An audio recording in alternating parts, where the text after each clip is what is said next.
Welcome to the FemiNinja Project. I am your host, Cheryl I Love, middle-aged ninja hiding in plain sight, dedicated to restoring human dignity one person at a time and helping you unleash your personal power.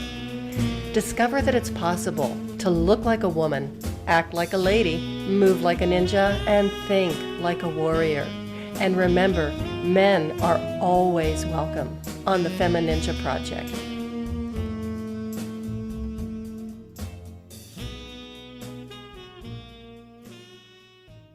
Hello and welcome to another episode of the FemiNinja Project, and I have a fantastic guest with me today. Her name is Barbara Ellison. She is a speaker, author, certified personality science coach, and she's also the co-host of the Happiness 101 show, Diamond Factor Experience, and founder of Moving On Movement. Barbara is also a happiness expert and is on a mission to share with the world that happiness can be the norm rather than the exception. Barbara, welcome to the show. Oh, thank you, Cheryl. I am so excited to be here, and thank you so much for having me. I mean, this is such fun. Makes me happy. There you go. Makes me happy too. And it's so funny because I just met you. There was a serendipitous type of thing. I met you online that somebody introduced us and said, well, you should talk. And that was less than a week ago. Right. Exactly. Yeah, we're on LinkedIn. Yeah. And now I feel like I've known you pretty much all my life. I know. We just, sometimes I truly believe that you are meant to meet the people that you are supposed to meet. At the time you're supposed to meet them. At the time that you're supposed to meet them. Absolutely. Absolutely. So first of all, I just love your energy. I love listening to your story. And I also wonder when you have time to sleep. In fact, I just came off of a training just before this, and that's one of the things they talk about. Prioritize. If it's going to take more energy to do it, then delegate it. And I have to admit that's been something that I've struggled with a little bit because, it's like, it's easier to just do it myself.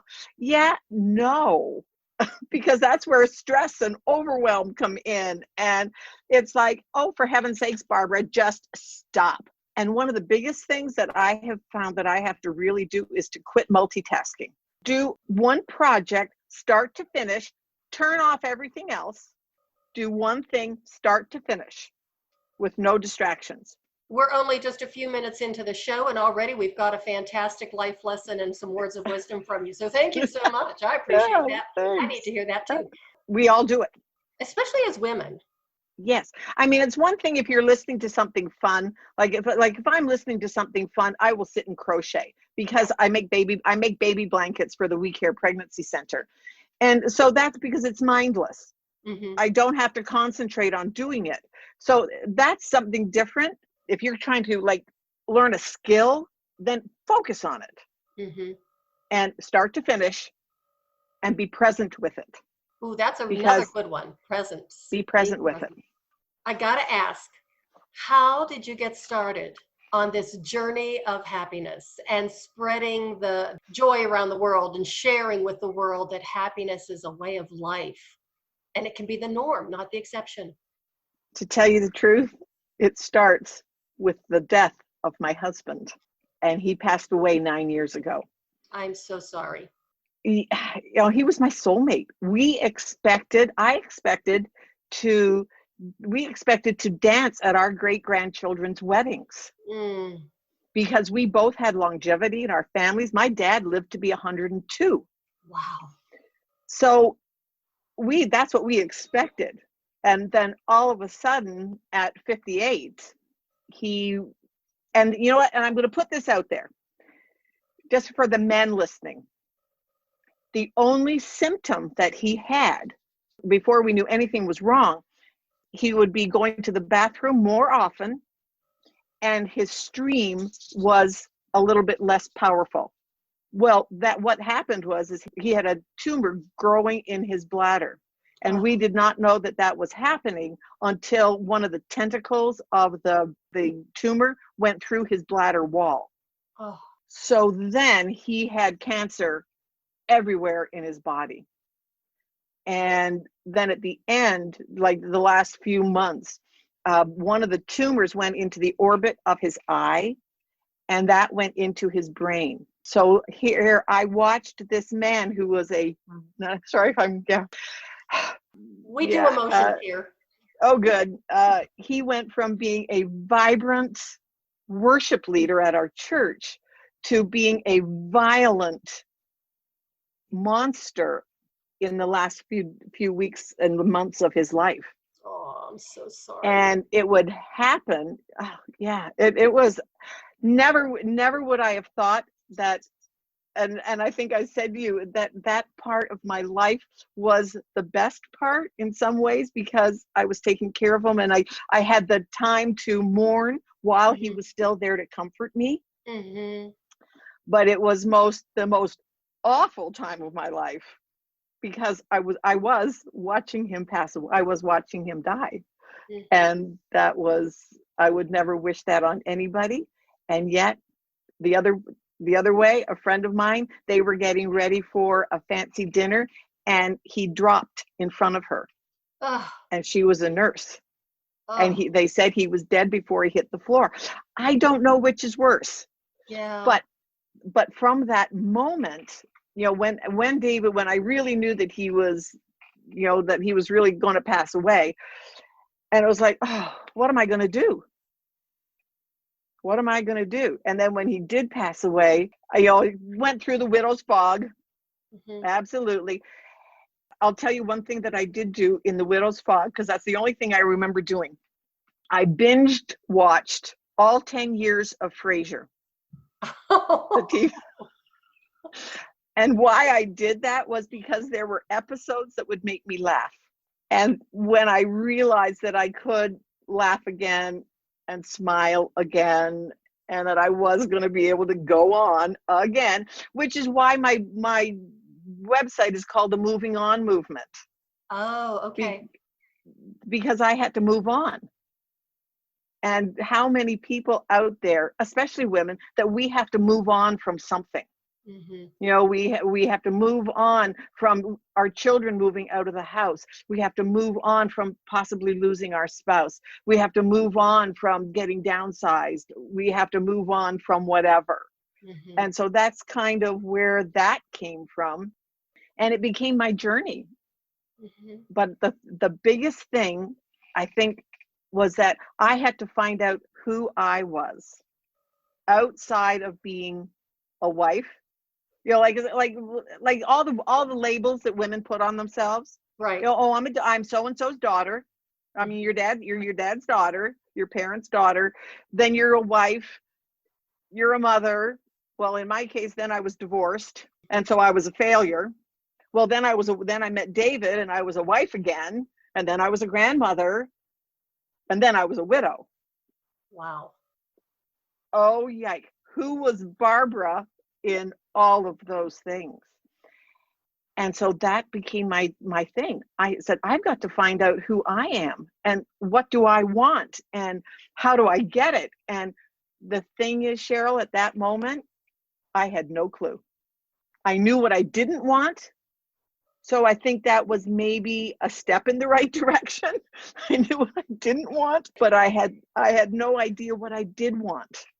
That's kind of how it morphed out. And then over the years, and one of the first things that happened, I was introduced to online marketing. Mm-hmm. Something so totally out of my comfort zone, or ever something I would ever consider doing. But you know what? From that, I can now, Steve Jobs always says that you can look back and see all the things that connected you to where you are now. Mm-hmm. Only by looking back. Mm-hmm. So I look back now at all the steps that I went through. But one of them was I got a coach and joined a program called The Ultimate Game of Life, because I knew I had to get myself together. And so that was amazing. So I did a year of coaching with that. But one of the things that happened from that was my coach, he happened to be a coach for another company. And he said, Barb, I happened to mention that I'm from Montreal. And I said, gee, I'm going to visit my family. I'm going to Montreal. He said, you know what? The company, and it's now called Success Resources, but at the time it was Peak Potentials. And he said, you know what, that company, they're having this big 3-day event in Montreal. Why don't you go to it? He said, I'll send you a ticket. I went, okay, fine. Seriously, am I going to go to this? But I said, you know what, I'll go for one session. I'll fulfill my duty as being, a friend, and he's my coach, and then I'll leave and spend the rest of the time in Montreal. I have to say, I just have to interject. Sure. Those are famous last words. Famous last words. Famous last words. I'll just show up. Here I am, and I'm leaving. I'm out of here. I'm out of here. But you know what? Showing up is 90% of everything you do. That's true. So I went to the first session and went, oh, this is interesting. Well, so then the first day I stayed through the whole day. Then it was the next day. My sister said, you're going back? And I said, yeah, it's really interesting. So I'm going to go back. Well, by the third day, because I did stay for all 3 days, it was like, this is what I want to do. I want to be a personal development trainer, coach. I want to help people to get past wherever they're stuck, which is where I was. And I went, so I just went whole barrel, got all my certifications. Well, as part of that, I was introduced to the personality science. That was eye-opening. Before you tell us more about the personality science, I just Sure. want to know how long after David died that you went to the seminar. So how long had that been? He passed away in 2011, and I went to that seminar in 2013. Okay. So it was 2 years. I was in the widow's fog, and when you're in the widow's fog, nobody can tell you anything, or they can tell you it, but you don't retain it because you're in a fog. Right. And I didn't realize that I was in a fog until it lifted. Mm-hmm. I went, oh, that's what that feeling was, of just being so stuck. Like, I think of it now as I was just stuck in that negative loop of stress. Mm-hmm. I don't know what to do. I can't move. I can't breathe. I can't face another day. How am I going to take my next breath?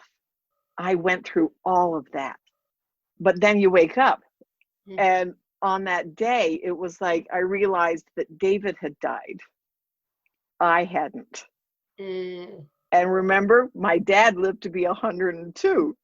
I said, what if I lived like my dad, because he was in his 90s by this time. And I said, what am I going to do for the next potentially 40 years? That's when I realized I have got to find out who I am and what do I want to do. Get in touch with the me, my me that's my soul. Mm-hmm. So that started the journey. Personality science absolutely clarified it for me. Really? Oh, yeah, because it was like, once I learned the personality, and we can go into the little things about personality, but once I learned that, it was like, oh, that's why I do that.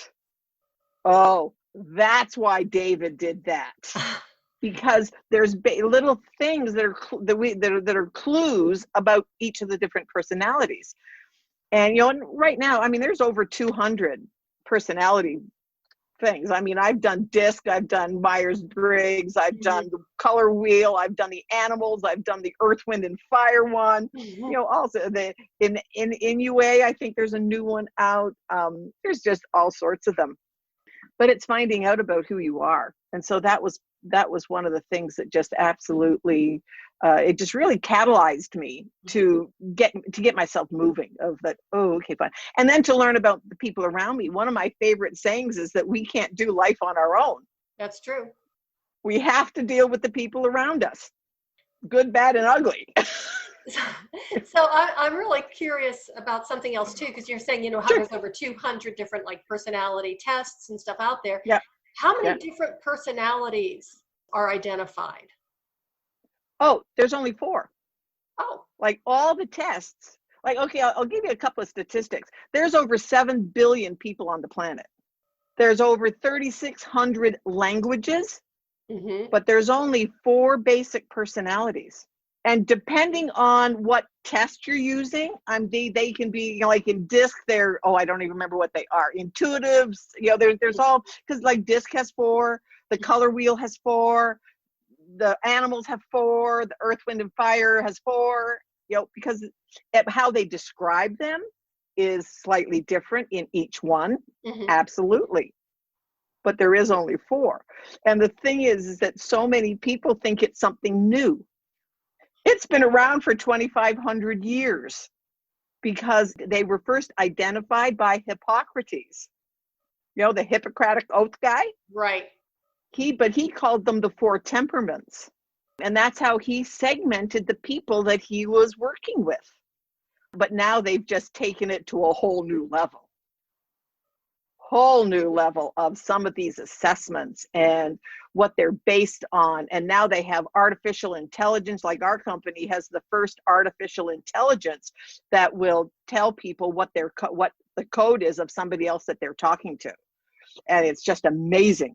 It was just amazing what it can do, because it has absolutely developed the technology that we have now to be able to do it. And that's what makes it even more fascinating for me. So just let's say you're working with somebody and you start, doing like the personality assessment or whatever. How do you use that to their benefit? Well, you know what? Let me tell you a quick story from my husband. Okay. I love stories, and this just kind of, people can relate to this story. When we first got married, the very first trip that we were going on, we were going to fly out of Chicago to LA, drive across the desert, through the mountains to Las Vegas. He was a very visual person, and I really wanted to have him have just to see the grandeur of the lights of Las Vegas, and not just a 2-minute while you're landing. To just really get a panorama view of the lights, which was great. So we were talking about this. I came home from work one day, and he was sitting on our living room floor, surrounded by maps and atlases. So, and I looked at him and I said, "Honey, what are you doing?" He said, "What do you mean what I'm doing? I'm planning our trip." I went, "What trip?" I'm thinking he's taking me somewhere this weekend. He said, "The trip we're going on, the one that we're going to fly out of Chicago into LA, drive across the desert, through the mountains to Las Vegas." I said, "Yes, honey, I understand that trip, but that trip is in November. This is August. What are you doing?" And Cheryl, he looked up at me in total shock. I mean, I wish I had a camera to take a picture of the expression on his face, because he looked at me and he said, "Well, when are you going to figure out how we're going to get from LA to Las Vegas?" I said, "David, when I pick up the rental car in LA." So this is so funny, because I would be David, even though I can't read maps. I'm a planner. I have got to know. You're a planner. I have got to know. And my husband is somebody who just flies by the seat of his pants. He says, we'll just figure it out. It's like, no, we have to have a plan. But I think that's the tribe I grew up in. And his is pretty much, he's just pretty footloose and fancy free, and we drive each other crazy. And you drive each other crazy. And why I tell that story is because most people can relate. You related to it right away. And so that's a funny story. And it became such a fun thing that every time we were planning a trip, that story came up. Every time that we were planning something, that came up. And because it was funny. But do you think that situation played out in other parts of our marriage that weren't so funny? Oh, absolutely. That's what would happen. And so that's why personality science is so essential, because if, like, I can look back now and go, "Oh, well, that's why David," because he was a blueprint. We called him Blueprint, which I'll tell you about. But he was a blueprint, and he was a planner. The thing is, my youngest son is also a blueprint. To the nth degree. And I could, and I'm the more spontaneous. That part is of me. It's the spontaneous. I would call him up on Friday night and say, gee, let's do breakfast in the morning. Mm-hmm. And he would say, well, Mom, okay, let me move around something and I can give you like an hour and a half. Well, I would come away from that feeling, gee, he doesn't want to be with me. Who am I, chop liver? I'm his mom. He's supposed to want to spend time with me. Well, once I learned personality science and we coded him and realized that he was so far past, he was so totally a blueprint. Mm-hmm. I went, oh, so now when I'm going to see him, I start like a week ahead of time. Mm-hmm. Gee, do you want to do Friday? These are 2 days, Friday or Saturday. Do you want to do breakfast or lunch? Do you want to do here or there? And this takes a week. And then the night before, it's like, hey, we're still on for tomorrow at 9 o'clock. Well, 9 o'clock to a blueprint means 20 to 9. Mm-hmm. If you have a blueprint planner, if they tell you 9 o'clock, be there 15 to 20 minutes early, sometimes even half an hour early. So the last time that we were together, and with COVID has made really a difference, but even just the last time since COVID lifted a little bit, we met, like he said, let's meet. We'll do 9 o'clock. We'll do breakfast. So we'll 9 o'clock. I was there at 20 to 9. We rolled in at pretty much the same time. We went in, we sat down, we went for 9 o'clock. But you know what? The thing is, Cheryl, we were still together at 2:15 because, wow. And you know why? Because I became his plan. Oh. I became the plan. So I had his undivided attention. Within that time, we did some spontaneous things that I wanted to do, Mm-hmm. but we were together all that time. Do you think that's made a difference in our relationship? Absolutely, night and day. So, because that's what he needed. That's how he needs to be. so basically, when you're talking about coding, because at the first Mm-hmm. I was like, I think of the coding on the computer and all that kind Oh of yeah, stuff. right. This is But I personality guess it code. would be because this is how the person's brain works and what their needs are and how they get through life. So rather Right. than trying to change them, it's Right. understanding the way they Right. work and then you just adapting and accommodating. And I don't Exactly. mean accommodating, but just No, trying but to just trying to understand their point of view right. of because like David and Malcolm, they disrupting their plan. I mean, they have their weeks planned weeks in advance. And then I would come along and say, well, let's just do this. And I can remember so often saying to David, let's just do it. And it just freaked him out. Because that just was, he came to appreciate a little bit that side of me. And I came to appreciate sometimes the side of him that was a little more planned. But did it drive us crazy? Yeah. And we had some battle royals over the fact that it's like, let's just do it. And I couldn't understand why he couldn't just do it. And he couldn't understand why I couldn't plan. Do you think sometimes though that those personalities attract? Oh, absolutely. If you had two planners, oh yeah, I mean, that might blow up in your face. That blows up in your face too. But the thing is, lots of times when people first meet, and that's one of the things that we do, that we teach on relationship and in dating and marriage and that kind of stuff, those very things that attract you at the beginning then become the very things that just, you are driving me crazy. Can't you just do it? Yeah. Why do you have to plan everything? Mm-hmm. Mm-hmm. And that's what happens. That's what happens in relationships, because opposites do attract. Absolutely. But the very thing that attracted you can sometimes turn into the thing that you attack about the other person, because there's two sides of everything. Of course. So if you know of somebody who's having relationship issues, mm-hmm.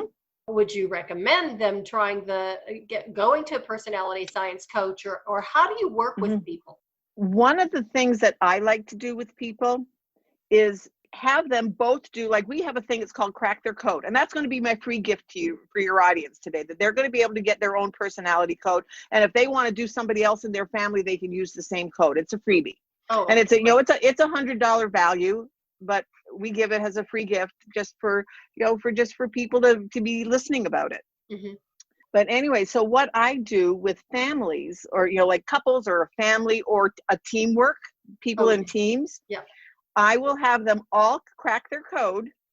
And then, okay, let's sit down and talk about it. Okay, I'm dominant in this, and this is what my likes and dislikes are, which is what we can talk about.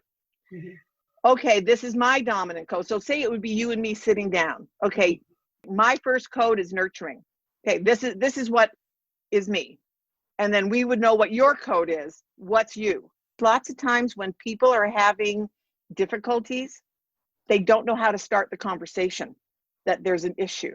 Mm-hmm. That there's a problem, because they don't want to admit that there's a problem. They bury it, and then it becomes more of a problem. What the personality code does, it's a fun, non-threatening, and then I hear the, oh, that's why you do that. Oh, well, that's why you do that. And it becomes a fun exercise, but it starts the dialogue. Mm-hmm. Mm-hmm. And it just leads to a little bit more understanding. And it sounds like it's done in a way that's non-judgmental. We call it cracking your code. And so when you crack your code, you get a free report of what you are. So then I have people, couples, families, whatever, compare their report. And it starts a conversation.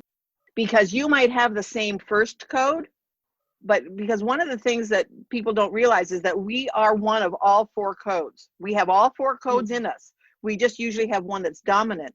So now say you have two people that are the same dominant, however, their second code is totally the opposite.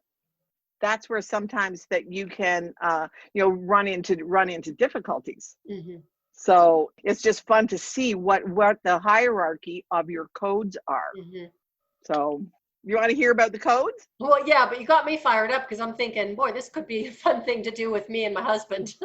Oh, absolutely. And that, and that's what's the fun thing about it is that it's because when just even their first two, even if you can guess their first two codes, then it just absolutely makes it easier to deal with them, because it just makes it easier because you just know what's happening. You're probably all about, you're like me. You want to help people. This is why you do your podcast. Right.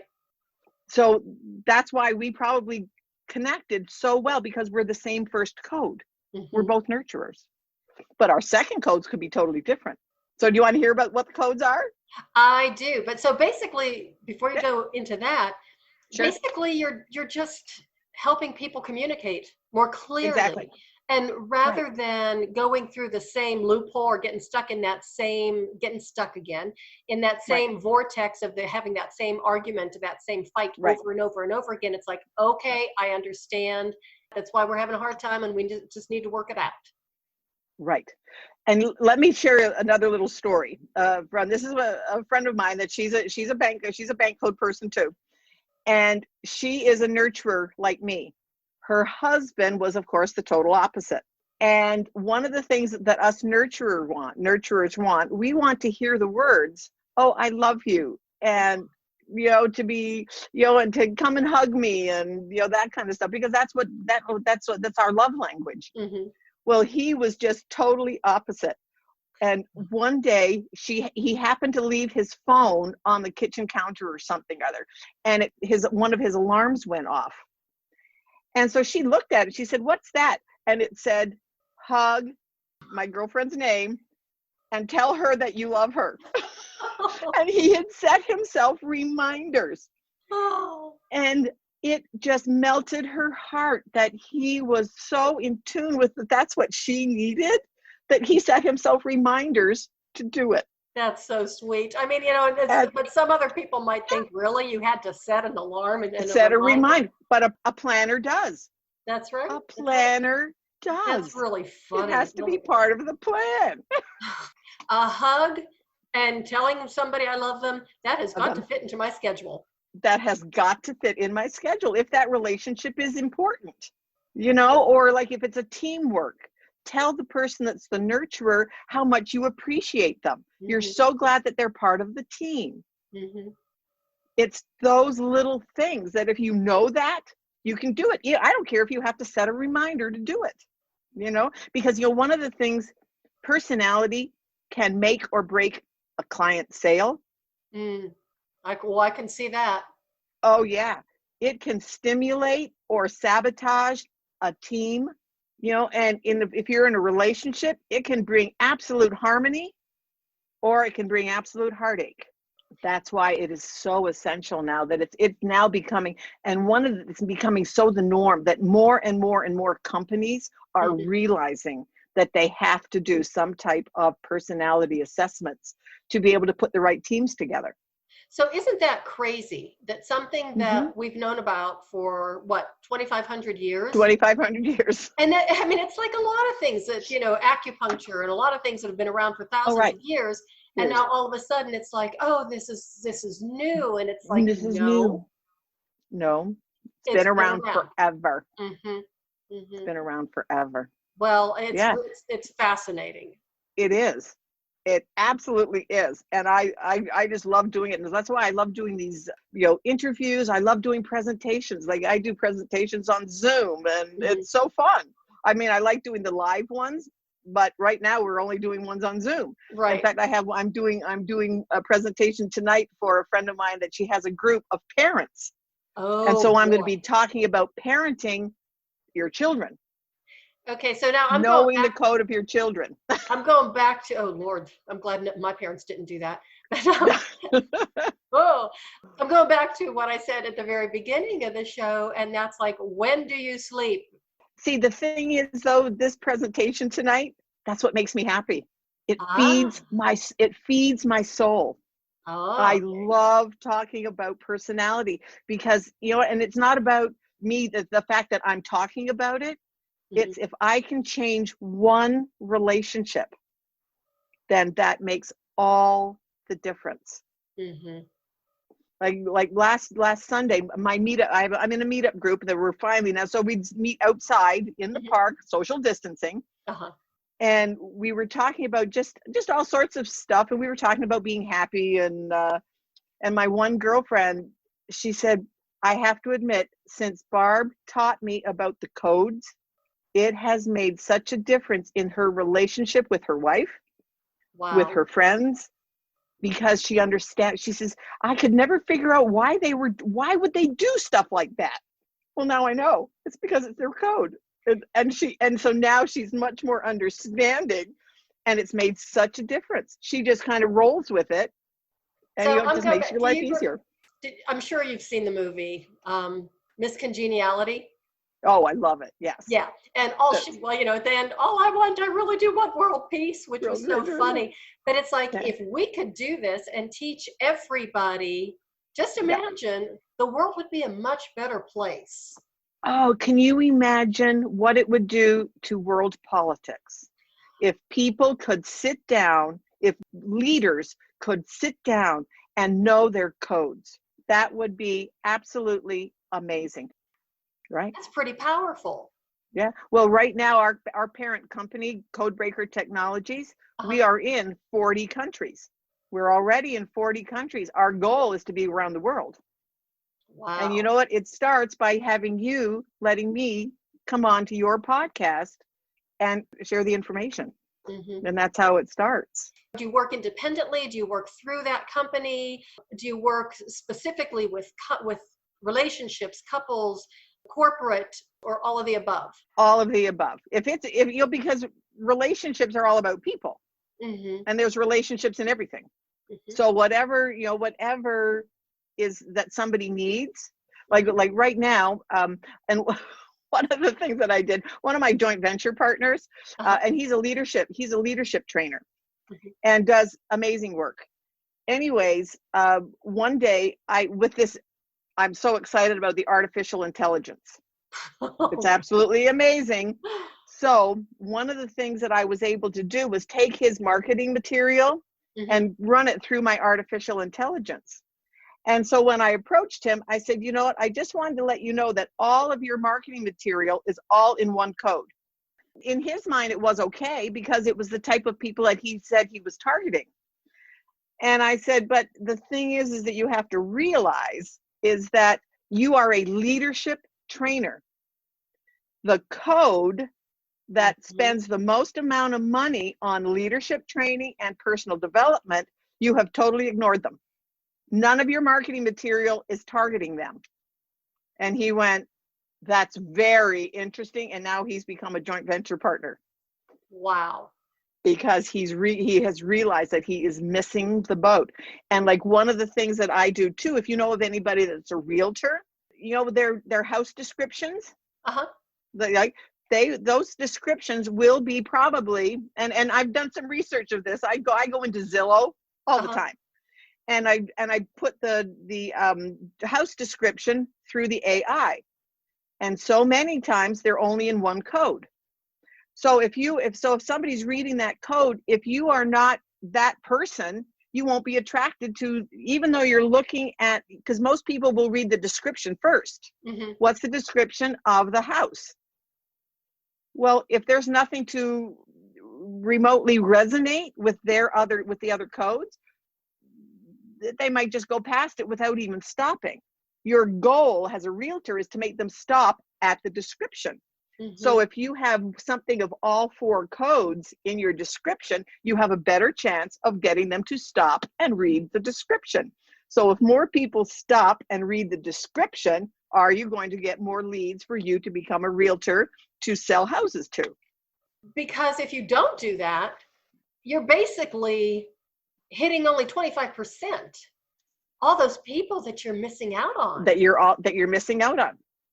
Exactly. So that's one of the things that I do if somebody is a realtor. Hey, let's work with this, and and I'll either help them to do it, or as a service, I can do it for them, because not everybody wants to do it. But let's give me some descriptions of what your houses are, what their house are, and then I'll add the other words that you're going to need to target the other codes. So even as an author, like, would that work for someone like me to help find my target audience or nail it down a little bit more? Absolutely. Absolutely. Everybody hears now of the word resonance. Something has to resonate with you. Well, if you're not saying anything that resonates, are you going to get them? No. There are little words, and which I can tell you as we go into the codes, I can tell you some of the words that will resonate with certain codes. And even if you just learn that, some of the words that go along with them. Just to clarify too, it's not that you're trying to get all these sales, it's you're trying to be able to serve people. Serve them.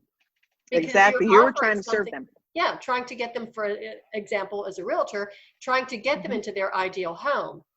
And it's a two-way street. It's not, I need the sale. It's like, you need to be able to fulfill a need and to do it with dignity and respect and not manipulation. Right. Exactly. Exactly. And that's all this is. Like, I don't feel like I'm manipulating my son, but I just know that I have to start a week ahead of time to have, 5 hours with him. Right. Rather than calling him up the night before and have half an hour or an hour. Hey, I'll take the 5 hours, thank you. Yeah. So if that's one little tweak in my behavior, I'm willing to do it. Right. So how can people get a hold of you, Barb?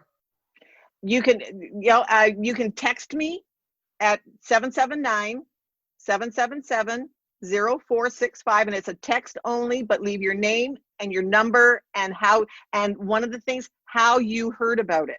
So like if you heard about it from this podcast, because then I want to give you credit that this is where they came from, that kind of stuff. Or you can go on to Messenger. I love Messenger, or on LinkedIn. Barbara Ellison, and or on Facebook. Friend me on Facebook. Tell me the same thing. Hi, I'm from, I met Cheryl and from the Ninja, and just that kind of stuff, just so I know, just to give credit to where credit is due. And sure, absolutely. And plus I'll give you the code for the free personality code. It's a bit.ly link. So it's bit.ly/Barb with a capital B and then code with a capital C. Okay. And that's a freebie, and they can do that anytime. And they can, and if they want to do other people in their family, go ahead. So Barb, there are so many other things that I want to talk to you about, and we just didn't get to today. Would you be willing to come back? Because there's a lot of other things. Absolutely. Oh, absolutely. I would love to. Oh, we could go into the fun things of how to identify the different codes. That is hysterical. That, and I want to know about your book, and I also want to know about the new project that you're working on. So if you're willing to come back, I would absolutely love it. I would love to come back. Absolutely. So thank you, Barb. Oh, you're very welcome. Anytime, anytime. And my listeners, thank you so much for listening. I really appreciate you. And do check out Barbara's little personality test. I think that would be fantastic and wonderful information. And just remember, we all think a little bit differently and we all have different personalities.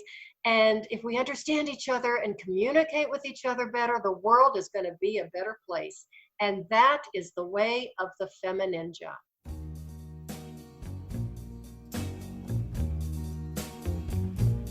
And that's a wrap on another episode of the FemiNinja Project. Thank you so much for listening. And remember, be safe, be strong, and until next time, bye now.